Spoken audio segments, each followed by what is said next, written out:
Alhamdulillah. Alhamdulillahilladzi faddala bani adama bil ilmi wal iman.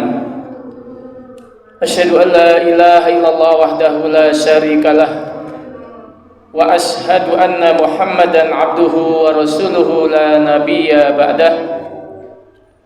Allahumma salli wa sallim ala Muhammad wa ala alihi wa ashabihi wa man tabi'ahum bi ihsanin ila yaumiddin, amma ba'du. Fa ya ibadallah, usikum wa nafsi bitaqwallah, faqad fazal muttaqun. Ya ayyuhalladzina amanu taqullaha haqqa tuqatih wa la tamutunna illa wa antum muslimun. Ma'asyiral muslimin, jamaah Jumat rahimakumullah. Alhamdulillah, segala puji bagi Allah Subhanahu wa taala yang senantiasa melimpahkan rahmat, menebarkan barokah dan menganugerahkan hidayah sehingga kita masih setia dan tunduk pada perintah Allah untuk menghadiri ibadah salat Jumat. Untuk itu jamaah sekalian, marilah kita ikhlaskan diri untuk melaksanakan perintah-perintah Allah dan menjauhi larangan-larangannya. Bertakwalah dimanapun dan bagaimanapun kondisi dan situasinya. Bertakwalah dalam segala situasi, baik ketika longgar maupun sempit, sehat maupun sakit, sepi maupun ramai, sendirian maupun berjamaah. Karena kemuliaan hanya diraih dengan ketakwaan. Inna akramakum indallahi atqakum. Sesungguhnya yang paling mulia di antara kalian adalah yang paling bertakwa. Salawat serta salam semoga senantiasa tercurahkan kepada junjungan kita Nabi Agung Muhammad sallallahu alaihi wasallam beserta keluarga, para sahabat, para tabi'in dan tabi'in serta kepada para pengikutnya hingga akhir zaman. Ma'asyiral muslimin, jamaah Jumat rahimakumullah. Judul khutbah pada siang hari ini adalah ikhtiar mengelola harta menuju ridhonya. Ma'asyiral muslimin, jamaah Jumat rahimakumullah. Di era kemajuan saat ini, harta merupakan salah satu hal yang sangat penting untuk kelangsungan kehidupan. Tidak dapat dipungkiri, mewujudkan kesejahteraan, kemajuan, dan kemakmuran tidak bisa dilakukan tanpa melibatkan uang atau harta. Maka pada kesempatan Jumat yang berbahagia ini, kita akan belajar tentang kiat dan metode mengelola harta, agar anugerah harta yang kita miliki bisa menjadi sarana untuk meraih ridho Allah dan menggapai kebahagiaan di dunia dan di akhirat. Di dalam Al-Quran surat ke-28, surat Al-Qasas, Allah Subhanahu wa ta'ala memaparkan berbagai kisah yang dapat dijadikan pelajaran yang berharga, panduan untuk meluruskan arah dan tujuan hidup kita. Di antaranya adalah kisah kaumnya Nabi Musa, yang Allah Subhanahu wa ta'ala diberi harta yang banyak, melimpah ruah, kekayaan yang fantastis, yaitu Qarun. Di dalam Quran surat Al-Qasas ayat 76, Allah Subhanahu wa taala berfirman yang artinya, sesungguhnya Qarun adalah termasuk kaum Musa, maka ia berlaku aniaya terhadap mereka, dan kami telah menganugerahkan kepadanya perbendaharaan harta yang kunci-kuncinya sungguh berat dipikul oleh sejumlah orang yang kuat-kuat. Ingatlah ketika kaumnya berkata kepadanya, janganlah kamu terlalu bangga, sesungguhnya Allah tidak menyukai orang-orang yang terlalu membanggakan diri. Di sela-sela pemaparan kisah Qarun dengan hartanya ini, Allah Subhanahu wa ta'ala memberikan perintah tentang tata cara pengelolaan harta, agar harta yang kita miliki dapat menghadirkan keberkahan dan kebahagiaan. Tidak seperti Qarun yang sombong dan membanggakan hartanya, namun pada akhirnya dia dibinasakan dengan ditenggelamkan ke dalam bumi beserta hartanya. Allah Subhanahu wa taala berfirman, A'udzubillahi minasyaitonir rajim. wabtahi fima ataqallahu daral akhirah wa la tansa nasibaka minad dunya wa ahsin kama ahsanallahu ilaika wa la tabghil fasada fil ard innallaha la yuhibbul mufsidin. Artinya, dan carilah pada apa yang telah dianugerahkan Allah kepadamu, kebahagiaan negeri akhirat, dan janganlah kamu melupakan bahagianmu dari kenikmatan duniawi, dan berbuat baiklah kepada orang lain sebagaimana Allah telah berbuat baik kepadamu, dan janganlah kamu berbuat kerusakan di muka bumi ini, sesungguhnya Allah tidak menyukai orang-orang yang berbuat kerusakan. Quran surat Al-Qasas ayat 77. Masyarul muslimin jamaah Jumat rahimakumullah, paling tidak terdapat 4 poin penting yang perlu kita cermati dari ayat ke-77 dari surat Al-Qasas ini. Yang pertama, orientasikan harta agar bernilai positif di kehidupan akhirat. Wabtahi fima ataqallahu daral akhirah, dan carilah pada apa yang telah dianugerahkan Allah kepadamu, kebahagiaan negeri akhirat. Allah Subhanahu wa taala telah melimpahkan anugerah, karunia, nikmat yang demikian banyaknya. Kita dianugerahi harta, keluarga, tetangga, teman, pekerjaan, keterampilan, pengetahuan, kesehatan, dan kesempatan. Maka hendaklah kita berikhtiar maksimal agar mampu ridho menerima dengan legowo semua karunia Allah, menerima ing pandum, menerima dengan penuh kesyukuran. Sebelum kita mengharap ridho dari Allah, kita harus ridho dulu dengan pemberian Allah kepada kita, mau menerima qada dan qadarnya.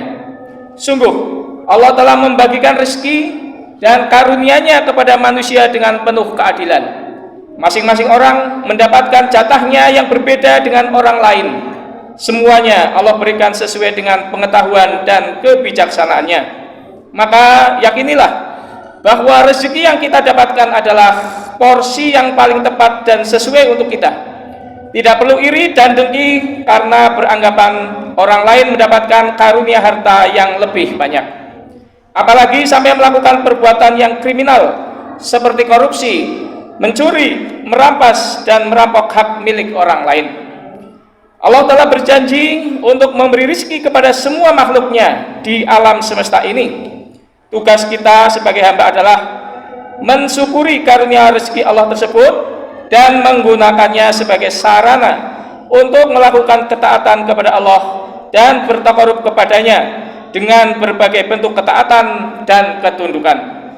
Pada dasarnya, karunia Allah yang berupa harta, kuasa, dan ilmu adalah merupakan wasilah atau alat agar kita mampu taat dengan berbagai bentuk ibadah.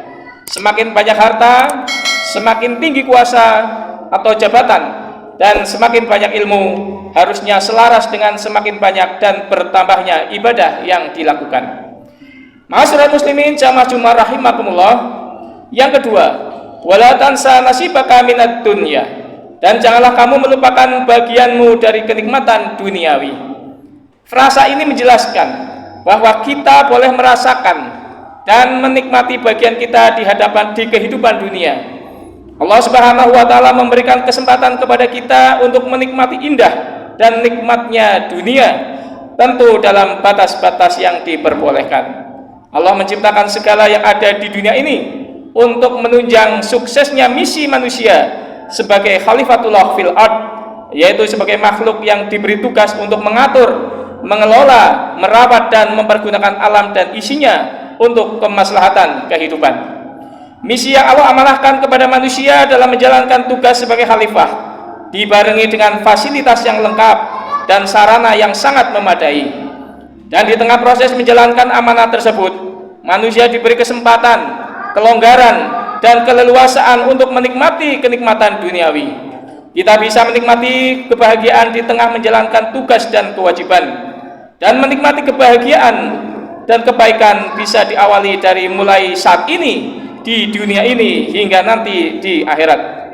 Wa minhum may yaqulu rabbana atina fid dunya hasanah wa fil akhirati hasanah wa qina adzabannar. Dan di antara mereka ada yang berdoa, ya Tuhan kami, berilah kami kebaikan di dunia dan kebaikan di akhirat, dan peliharalah kami dari siksa neraka. Quran surat Al-Baqarah ayat 201. Kemudian yang ketiga adalah mendawamkan, melanggengkan atau terus mentradisikan perilaku ihsan atau kebaikan. Wa ahsin kama ahsanallahu ilaika, dan berbuat baiklah kepada orang lain sebagaimana Allah telah berbuat baik kepadamu. Kehadiran kita dimanapun seharusnya memberi kontribusi positif bagi kehidupan. Keberadaan kita bermanfaat bagi orang lain, nafi'un li ghairihi, migunani tumraping lian. Kemunculan kita memberikan solusi, bukan menjadi problem. Kita menjadi problem solver, bukan troublemaker. Diri kita identik dengan manfaat dan nilai positif. Orang akan merasa nyaman, aman dan senang dengan kehadiran kita. Ketika seseorang berbuat baik, maka manfaat dan efek kebaikan itu akan kembali kepadanya. Demikian juga ketika orang melakukan keburukan, kejahatan, maka efek negatifnya akan kembali kepada pelakunya. In ahsantum ahsantum li anfusikum wa in asatum falaha.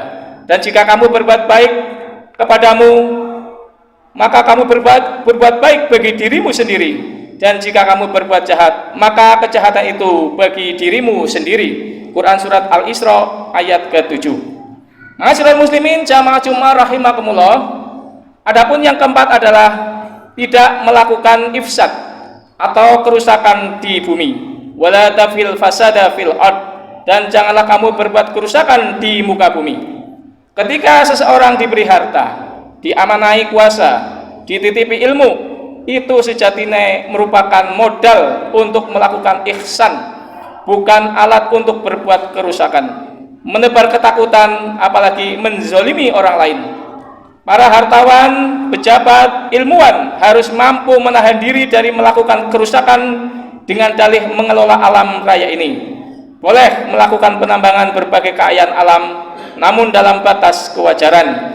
Eksploitasi terhadap alam yang berlebihan tentu akan berdampak negatif bagi kelangsungan kehidupan. Apapun posisi kita, siapapun kita, dimanapun kita, mari kita bersama-sama berikhtiar untuk merawat bumi, menggunakannya dengan hati-hati agar tetap lestari dan menjadi warisan berharga dari generasi ke generasi. Jangan menebarkan kerusakan dan melakukan eksploitasi alam yang berlebihan di luar kewajaran. Ingat, Allah Subhanahu wa Ta'ala tidak suka kepada manusia yang melakukan tindakan perusakan. Innallaha la yuhibbul mufsidin. Sesungguhnya Allah tidak menyukai orang-orang yang berbuat kerusakan. Ma'asyiral muslimin jamaah Jumat rahimakumullah. Semoga Allah Subhanahu wa Ta'ala terus melimpahkan rahmat, hidayah dan bimbingannya sehingga kita mampu mengelola harta yang Allah amanahkan kepada kita. Harta kita orientasikan, kita tujukan untuk meraih kebahagiaan di kampung akhirat. Namun kita tetap senantiasa berbahagia dengan menikmati anugerah Allah yang kita terima saat ini. Harta yang dititipkan kepada kita gunakan sebagai modal untuk terus berbuat baik dan jangan melakukan tindakan yang mengarah pada perusakan terhadap alam dan lingkungan. Kita memohon kepada Allah agar diberi kebahagiaan dan kebaikan hasanah di dunia dan di akhirat. Barakallahu li wa lakum fil Qur'anil azim wa nafa'ani wa iyyakum bima fihi minal ayati wa dzikril hakim. Aqulu qouli hadza wa astaghfirullah li wa lakum wa lisairil muslimina wal mu'minat fastaghfirhu innahu huwal ghafurur rahim.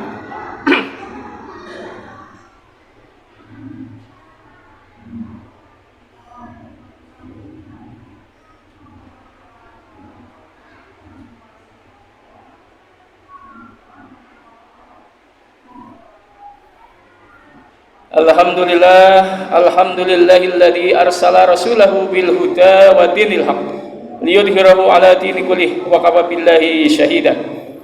Asyhadu an la ilaha illallah wahdahu la syarikalah wa asyhadu anna Muhammadan abduhu wa rasuluhu la nabiyya ba'dah. Wa ya ibadallah ittaqullaha haqqa tuqatih wa la tamutunna illa wa antum muslimun. Wa qala ta'ala innallaha wa malaikatahu yusholluna 'alan nabi ya ayyuhalladzina amanu shallu 'alaihi wa sallimu taslima. Allahumma sholli ala Muhammad wa ala ali Muhammad kama shallaita ala Ibrahim wa ala ali Ibrahim wa barik ala Muhammad wa ala ali Muhammad kama barakta ala Ibrahim wa ala ali Ibrahim fil alamina innaka Hamidum Majid bi rahmatika ya arhamar rahimin. Allahumma fir lil muslimina wal muslimat wal mu'minina wal mu'minat al ahya'i minhum wal amwat. Rabbana la tuzigh qulubana ba'da idh hadaitana wa hab lana min ladunka rahmah innaka antal wahhab. Rabbana dhalamna anfusana wa illam taghfir lana wa tarhamna lanakunanna minal khasirin. Rabbi firli wa li walidaina warhamhuma kama rabbayana shighara. Rabbana ighfir lana wa li ikhwanina alladhina sabaquna bil iman wa la taj'al fi qulubina illa lil ladzina amanu rabbana innaka ra'ufur rahim. Allahumma arinal haqqa haqqa warzuqna tinabah wa arinal batila batila warzuqna tinabah.